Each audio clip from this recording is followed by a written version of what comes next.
What's good, peeps? Thanks always for passing by the channel. Much appreciated. Hit that subscribe button if you guys are new. Don't forget as well, please, to like and share the vids. Again, thank you so much to everyone that does continue to still do that. You can also support the channel as well. I do have a Patreon account. The link is in the description. All right, people, we're here. It's fight week. I can't lie to you. I didn't expect us to get here. In fact, before we talk about Wilder Fury, a quick word on TYAN Booth. A few people have reached out to me. Obviously, his channel has been taken down by YouTube, and a few people have reached out to me for my opinion on that matter. Did I like his content? First and foremost, I loved his content. I did think that he went overboard a few times with some of it, right? I think the thing about Michelle Joy Phelps and Terence Crawford's wife was a bit much, but I liked 90% of his stuff. I mean, 10% I think was a bit too much, but he's a comedian and they do have to push the boundaries, but I guess he went overboard and went over the boundaries. In saying that, I mean, look, I go down the YouTube rabbit hole a lot, and there is a lot of content out there which is far worse than TYAN Booth's content that is still getting monetized, still getting played, getting millions of views, and no one complains. Or I don't think anyone's complaining because their content is still up. So, yeah, I don't know how he's going to go about getting his YouTube channel back, but I think it's a good YouTube channel. Again, I take him with a pinch of salt. I mean, he's a stand-up comedian, and that's what comedians do, right? They push the boundaries in terms of what they can say. Some people think it's, I don't know, too far. Again, I think some of his content's too far, but overall, I think his content's funny. It's different, it's funny, it's out there, and I think it's disappointing that people have complained and thus that it's been taken down. That's my 2 cents on it, and I hope that he does get his YouTube channel back. If he does, YouTube are definitely going to tell him to tone it down a bit. I don't know if he can tone it down a bit. So we'll see what happens. All right, back to it's fight week. I did say that I am surprised we're here. The reason I say that, twofold really. Number one, Tyson Fury's eye injury, right? I mean, you could have easily understood if they were to kind of push it back a couple of months just for that eye injury to heal completely. To be fair, it's one of those injuries now where even if they pushed it back a year, one big right hand on that or just, I don't know, heads rubbing, it's going to open up again. So maybe not because of that. But the real reason I didn't expect us to be here now is because of Deontay Wilder. Deontay Wilder fought Luis Ortiz in November, people. November.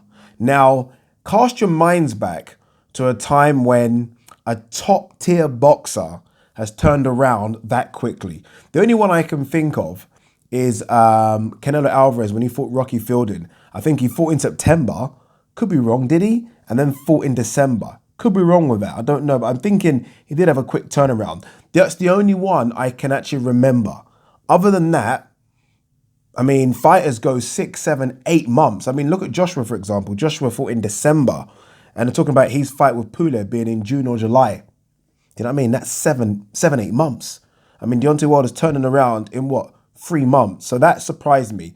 But I can understand why they've stuck to this date. This is a very, very good date, right? There is nothing competing with it now. I mean, NBA is not going to compete with it. There's no big games on that date. I think I checked. There's nothing.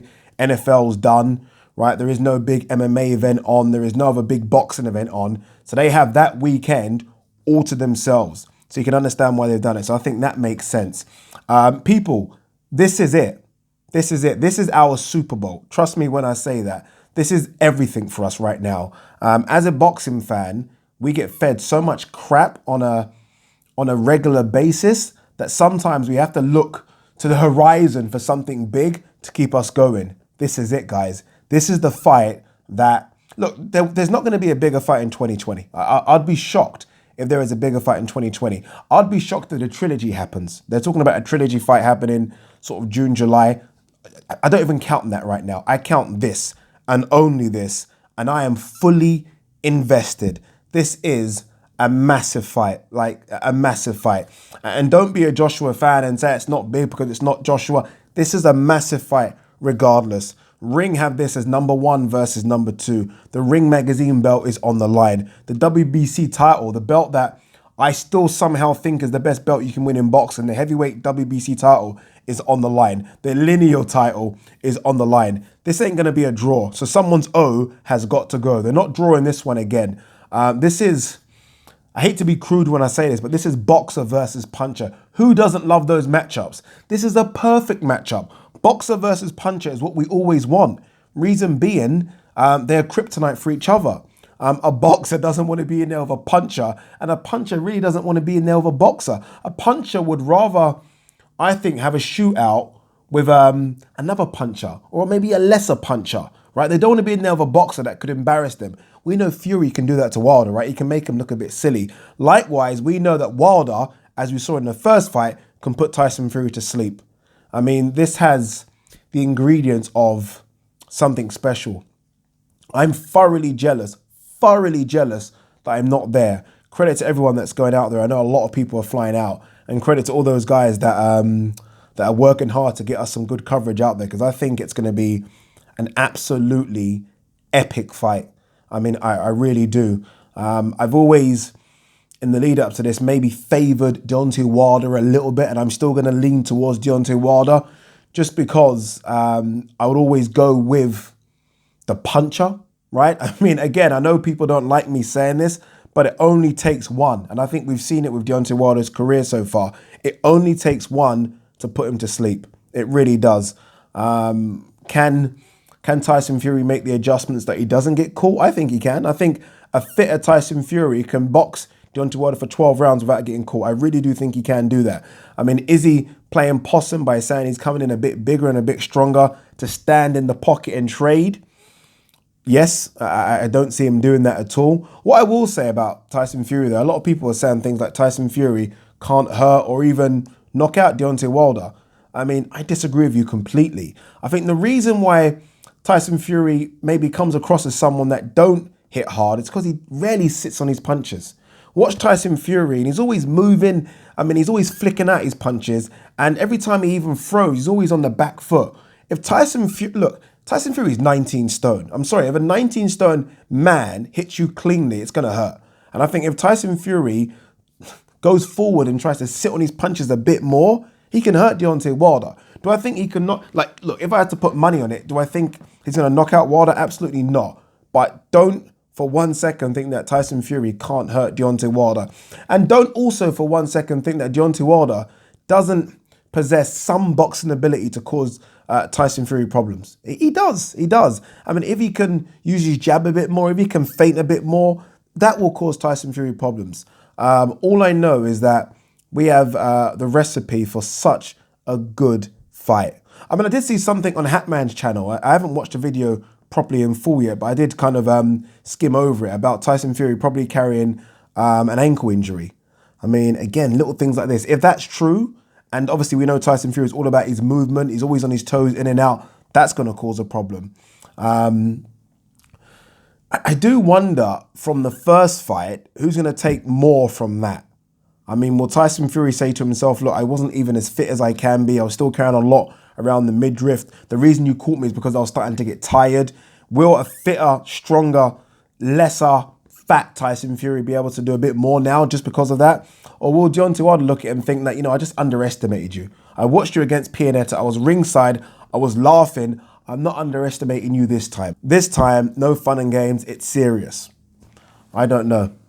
All I do know is that everyone should tune in because this is going to be big.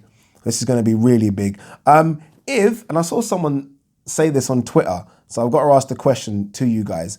Whoever loses, are they still above Anthony Joshua in your mind? Because I said, Ring had this as number 1 versus number 2. If Tyson Fury loses, for example, does he drop down to like number 3 or number 4?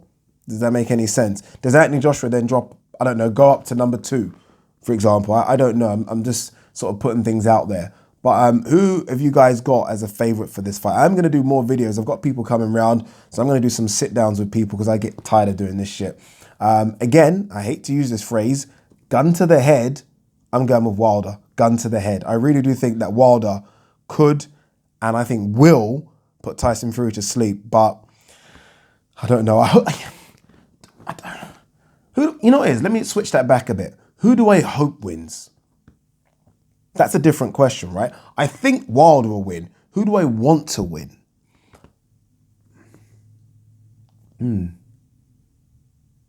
No idea. Absolutely. I like both for different reasons. I really do. I like both for completely different reasons. I can't split them. I can't split them. So I'm just going to stick with who I think will win, and that's Deontay Wilder. I mean, if Tyson Fury beats Deontay Wilder, what if Tyson Fury knocks Deontay Wilder out? Oh, fucking hell. If Tyson Fury puts that kid to sleep, then I don't know. I don't even know what to say. I don't know what to say, but I am excited. It's fight week. You should be excited as well. We're not going to see a bigger fight than this in 2020. Trust me, it's just not going to happen unless we get Joshua versus either man the back end of 2020, which I don't think will happen. So this is it, people. This is your World Cup final. This is your UEFA Champions League final. This is your NBA final. This is everything if you're a boxing fan. This is your NFL final. Make sure you fucking tune in. Don't be one of those guys that don't tune into this and try and watch fucking highlights later on. Tune in live, because this is going to be epic. BT Sports ain't paying for that. Peace.